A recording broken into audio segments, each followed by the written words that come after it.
Se parliamo di qualcosa di invisibile, intangibile, impercettibile, inimmaginabile, onnipresente, super sottile, ma che tiene in piedi il mondo intero e consente allo stesso tempo che tutto si sposti, allora stiamo parlando dell'etere, la fonte primaria del moto perpetuo.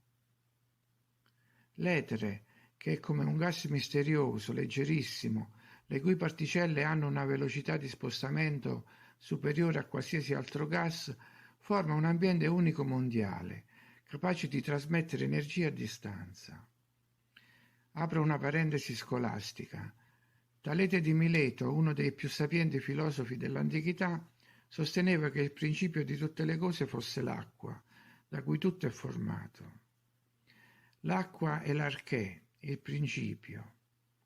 In seguito Cartesio fu il primo a parlare in termini scientifici di questa specie di acqua in cui tutti noi viviamo, che non vediamo, sentiamo, ma che ci circonda e penetra ogni nostra fibra. E forse anche Shakespeare si riferiva a questo quando dice che noi siamo fatti della stessa stoffa di cui sono fatti i sogni. Chi ha studiato in seguito la luce sosteneva che questa fosse un'onda che si propaga in quell'acqua invisibile in cui le microparticelle di luce, i fotoni, possono galleggiare e spostarsi. Oggi gli studi su questo qualcosa di invisibile che consente il trasferimento di energia sono nascosti, poiché hanno implicazioni militari, come le armi soniche o i sistemi HAARP per direzionare flussi di energia. Si pensa anche che la materia stessa, la massa dei continenti, sia formata dallo spazio eterico, tramite la creazione del vuoto eterico, dovuto al movimento accelerato o decelerato delle particelle di etere. La trasmissione di energia ha affascinato, come sappiamo, Nikola Tesla, che coltivava il sogno di dare all'umanità energia illimitata e gratuita, ricavandola dall'aria, cioè dall'etere, e lavorò tutta la sua vita su una tecnologia per la trasmissione a distanza di elettricità, senza fili. Ma in che modo ciò che stiamo dicendo si collega alla civiltà precedente? Perché forse loro, quelli della civiltà precedente, questa tecnologia la possedevano già. Considerate le opere che riuscivano ad edificare spostando enormi quantità di blocchi per costruire piramidi, o al contrario per abbattere città con le risonanze. La trasmissione di energia a sua volta è collegata ai risonatori. Uno schema tipo è formato da un campo ad alta frequenza che viene modulato da un campo a bassa frequenza, che è l'informazione, fino a giungere a un rilevatore. Bisogna però trovare le giuste frequenze delle risonanze, cioè risonatori per selezionare le onde da serbatoio eterico. Una teoria estrema vorrebbe addirittura che in questo accumulo si potrebbero reperire, una volta trovata la giusta frequenza, persino le voci o i rumori delle epoche passate. Naturalmente le ipotesi sono più delle risposte e quindi, salvo errori ed omissioni, qui si cerca solo di sottolineare alcuni dei passaggi individuati da vari ricercatori.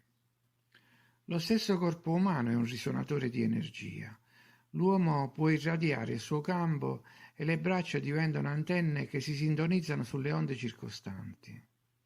Il corpo umano può essere indirizzato su diverse lunghezze d'onda. Possiamo sintonizzarci fra noi e questo è il significato dell'espressione siamo sulla stessa lunghezza d'onda. Naturalmente, per migliorare la ricezione bisogna migliorare il ricettore. Quando siamo a pieno carico, di cibo per esempio, la tensione è bassa e non riceviamo bene. C'è bisogno di una certa purezza del corpo. Gli stessi capelli sono antenne collegate a un circuito che veicola informazioni ed energia. Ma se il circuito ricevente non favorisce oscillazioni armoniche adatte, riceviamo solo rumore. Credo che a questo sia collegato anche l'abbigliamento. Vediamo in molti dipinti che ci sono armature e tuniche. Chi sapeva costruire tali armature era anche in grado di produrre abiti sofisticati, ma preferiva indossare una tunica. Quando le oscillazioni naturali del corpo sono uguali in frequenza con le oscillazioni del campo energetico esterno, si verifica una risonanza. Una persona può sintonizzarsi sulla frequenza del campo e ricevere energia. I luoghi di raccoglimento sono ambienti vibrazionali. Gli edifici religiosi sono camere di risonanza e le persone sono fonte di vettori energetici che vengono convogliati nelle camere. Il canto e il suono dell'organo sono fattori altrettanto importanti.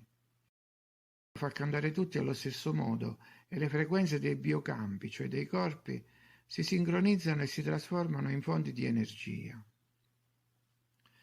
Che tipo di energia?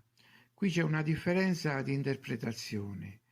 Inizialmente questa energia doveva essere liberata nello spazio aperto, come nei templi dei Celti, che erano solo radure nei boschi, per alleggerire le persone da influssi negativi, non necessari al benessere. Nelle cattedrali le guglie sono terminali verso l'esterno. Le nervature delle volte convogliano energie verso le colonne che proseguono verso l'alto, dove avviene uno scambio con lo spazio superiore. Invece, ecco la contraddizione, nelle chiese a cupola queste energie vengono rivolte verso il basso. Quindi, chi ha costruito le cattedrali ha costruito anche le chiese a cupola? Inoltre, le chiese hanno spesso le cupole rivestite di oro e questo blocca la liberazione dell'energia, che rimane nella camera, dove gli stessi preti si proteggono con paramenti d'oro dalle energie sprigionate dai fedeli. Paramenti perché riparano, appunto. Un controsenso? Qualcuno sostiene anche che nelle cattedrali si avverte un soffio di leggerezza, mentre nelle chiese un senso di oppressione e non si vede l'ora di uscire. Sarà così. E se le guglie delle cattedrali erano circuiti energetici funzionanti, perché sono state abbandonate in favore delle chiese? E ancora, 20 cattedrali bruciate in Francia in soli 2 anni. Significa qualcosa? Comunque, la liberazione da energia negativa per il benessere personale non è certo il fine di chi studia l'etere per scopi militari. Piuttosto cercano di capire come attivare dei varchi o dei portali, cioè come individuare la giusta frequenza per consentire il viaggio a una carica di energia. E forse c'entrano qualcosa anche le scie chimiche. Questa energia deve fluire fra miliardi di parti mobili collegate e miliardi di risonanze, in cui agiscono onde opposte che si amplificano a vicenda. Nelle immagini abbiamo vari componenti di sistemi di risonanza energetica, in cui le oscillazioni possono essere elettromagnetico-meccaniche, fra cui quelle acustiche. Per cominciare citerei il sacro Om, così importante nelle culture orientali.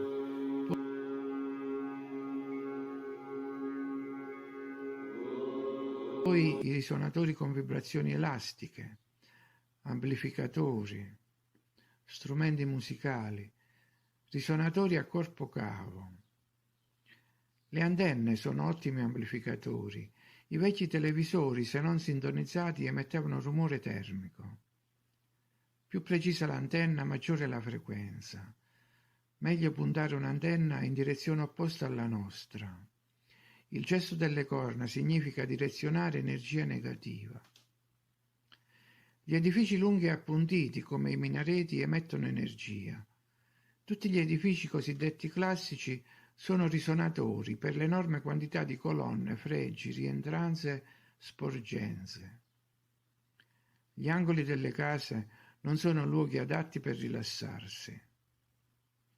Nelle croci la corrente sale lungo il conduttore verticale, si scinde nell'incrocio al centro e diventa a doppio senso. Le direzioni delle correnti vengono invertite e si crea un campo magnetico. Sono risonatori e condensatori di energia per il circuito complessivo di un edificio. Apparecchiature eteree nei cimiteri. Frequenze musicali segrete nel suono degli organi. Vajra.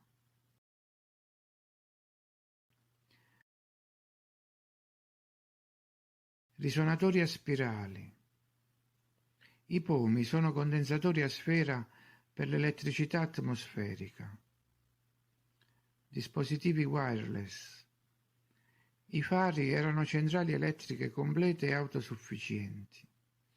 Nessuno portava ogni sera la legna per il fuoco a 134 metri d'altezza in cima al faro di Alessandria. E vorrei concludere con le parole di Nikola Tesla in un'intervista del 1899. Volevo illuminare tutta la Terra. A Colorado Springs ci sono riuscito, ma l'umanità non è pronta per la grandezza e la bontà. Dall'etere si possono ricevere anche energie mentali positive, simili alla musica di Bach o Mozart. La Terra stessa contiene energie di pace e amore. Ho studiato queste cose per anni e posso dire che la bellezza e il profumo delle rose sono medicina e i raggi del sole sono cibo.